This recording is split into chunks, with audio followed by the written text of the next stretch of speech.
Hey, Andy, it's great to have you here. Thank you, Jerry. man. I appreciate Thank you. you.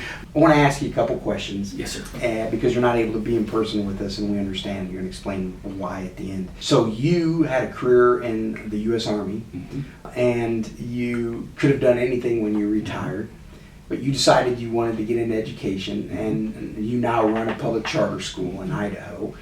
Why? Why'd you do this? Terry, that's a great question. I think it kind of started a long time ago. Like when I was an enlisted soldier serving in Germany in the early to mid 80s, I found myself sort of gravitating to this one national security agency civilian. I was an intelligence guy. And I found myself talking about literature and what I want to do after the Army. And I saw myself being in the Army forever. And I just kind of blurted out, like, I think I want to teach literature. And he's like, really? I'm like, yeah, I love literature. I think teaching would be a lot of fun. And anyway, I let that thought go. Later during that, I went to the primary leadership development course, a course for all young sergeants to go to. It was down in a place called Bad Tolz, West Germany in the mountains in February. And my sergeant was a guy named Paul Shire, Staff Sergeant Paul Shire. He's a big, rangy infantryman. And he was the first guy that said, Andy, people in the room are doing what you do. And it was a surprise to me. I'm like, really? They're doing what I do? And I think it was probably because I was a class clown, I was being silly, and they liked that. But he said, no, they're actually paying attention. You need to get into leadership. So I had these two competing thoughts, like leadership and teaching. And for me, the Army is a great marriage of that. Like, we're always learning in the Army. Army's a learning organization. I always loved learning, but the Army, like, supercharged that. They gave me so many opportunities to learn and grow. They sent me to grad school, they sent me to language school, they sent me to ranger school, they sent me to some of these incredible formative events that, I hope have made me a better leader and I hope a better person. The other part about teaching is I got towards the end of my career. I'd done a tour in Iraq, which was pretty amazing and crazy, but we'd done some work with Iraqi schools, which was super impactful for me to see how grateful teachers and students were when a bunch of GIs with guns and sunglasses and trucks would show up and just hand out stuff, like notebooks and stuff that families in America had sent us to give to Iraqi kids so they could have a school. And that was a big deal. But I said, one of the largest influences is probably my own wife, who's an incredible educator, professor, researcher. She really inspired me to be a teacher. And as I was leaving the Army, she really encouraged me to pursue education. And I did. I fell backwards into a job at a little private school here in town, and always intended to be a public school educator because that's where I grew up. I had a lot of great experiences there. But I taught in a private school for many years. Loved it. I got some experiences there, both teaching and leading, that I might not have gotten somewhere else. And so I'm very grateful for that. But I got to a point where I'm like, and this is not a lick on private education or independent education. There's a lot of great schools out there. I've never seen anything bad about that. But for me personally, I felt called maybe too strong, but I felt a real responsibility to get into public education.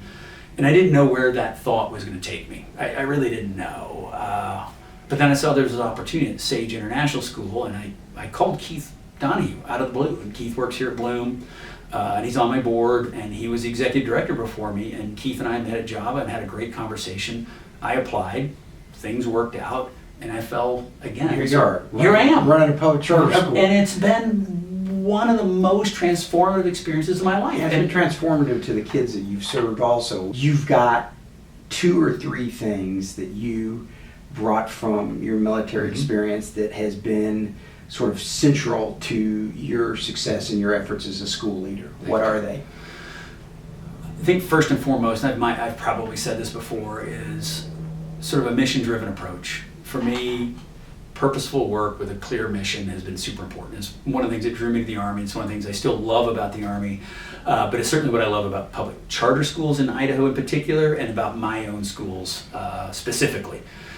Very strong sense of mission, sense of who we serve, and the importance of the work and the outcomes we get for kids. For me, that's super compelling. It's also what drove my work in the Army. Like, everything was mission-driven with purpose. We had to do things for a reason with great people.